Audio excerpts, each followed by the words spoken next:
अमित शाह बनवा रहे हैं बिहार का एग्जिट पोल। बिहार के एग्जिट पोल का क्या है अमित शाह से कनेक्शन?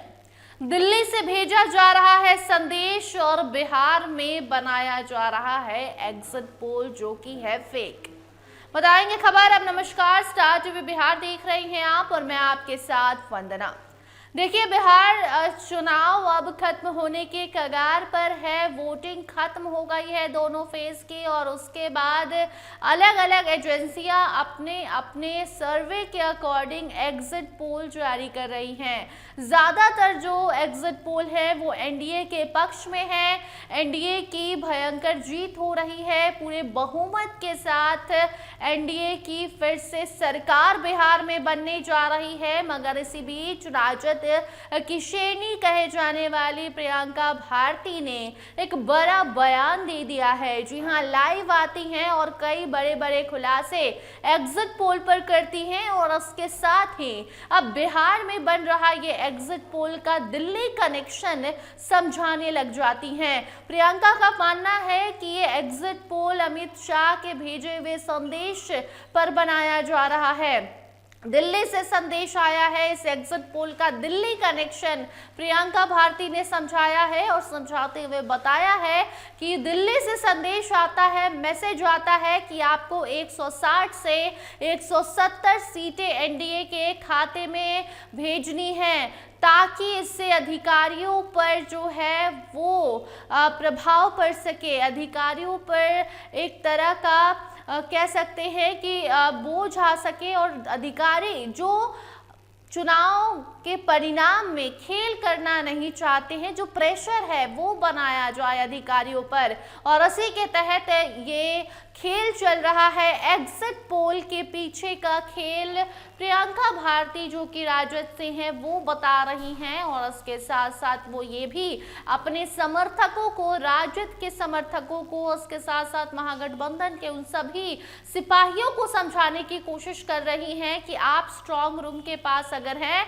तो वहीं पर निगाह अपना भिड़ाए रखिएगा क्योंकि कब खेला हो जाए कोई ठीक नहीं है। अब सुनिए पहले क्या कुछ कह रही हैं प्रियंका। ऊपर से अमित शाह जी ने गाइडेंस भेजा है। गाइडेंस जो हमारे पास इनपुट आया है मैं आपको एकदम क्लियर बता रही हूँ।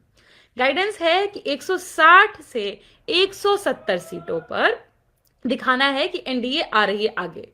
कुछ देर में 200 भी बताना शुरू कर देंगे। हो सकता है 243 भी बोल दे, कोई ठीक नहीं है। और ये इसलिए भी किया जा रहा है ताकि जो अधिकारी हैं उन अधिकारियों पर एक प्रेशर बनाया जा सके कि आपको धांधली में साथ देना है। कई अधिकारी ऐसे हैं जो चाहते हैं, ईमानदार है, चाहते हैं कि जो पोलिंग हुआ है और उस पर जब काउंटिंग हो तो कोई गड़बड़ी ना हो, ये चाहते हैं। पर अमित शाह जी पटना में बैठे हुए थे, आपको मालूम है, और बैठने के बाद उन्होंने क्या किया है, देश की सुरक्षा व्यवस्था को ताक पर रखा है और पटना में बैठे हुए थे कि अधिकारियों से बातचीत की जाए और किसी तरीके से उनको इन्फ्लुएंस किया जाए। 4-5 अधिकारियों के हाथ में ही पूरा बिहार है और इसीलिए अफसरशाही चरम सीमा पर है।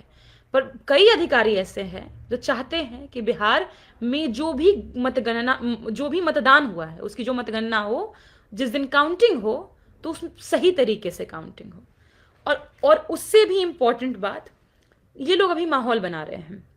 माहौल बनाया जा रहा है कि हमको इतना सीट आ रहा है, मेरा वोट प्रतिशत इतना है, ये है, ये है, ये है, इसलिए कि हमारा मोरल डाउन हो और जहां भी स्ट्रांग रूम है वहां से लोग हमारे इधर उधर हो जाएं कि अच्छा सरकार नहीं बन रही, ये सोचकर। यही इनका प्लानिंग है। मैं आज एक बहुत गंभीर विषय पर आपसे जुड़ी हूं। एक तो एग्जिट पोल्स के बारे में हमने जो चर्चा की सो की, लेकिन अब क्या, उस पर चर्चा करनी है।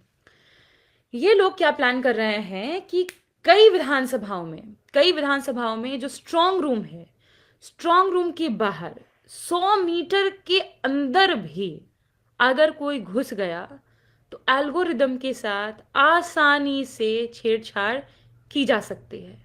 इनका पूरा है आइडिया, प्रोपेगेंडा कि मनोबल डाउन किया जाए मीडिया के माध्यम से, इन कुकुरमुत्तों के माध्यम से जो एग्जिट पोल्स के नाम पे बाहर निकलते हैं उनके माध्यम से, ताकि हमारे लोग कमजोर पड़े। लेकिन एक अपील करने के लिए मैं आपसे जुड़ी हूं, जहां जहां हमारे आरजेडी कार्यकर्ता है, जहां जहां हमारा स्ट्रांग रूम है, डटे रहिए।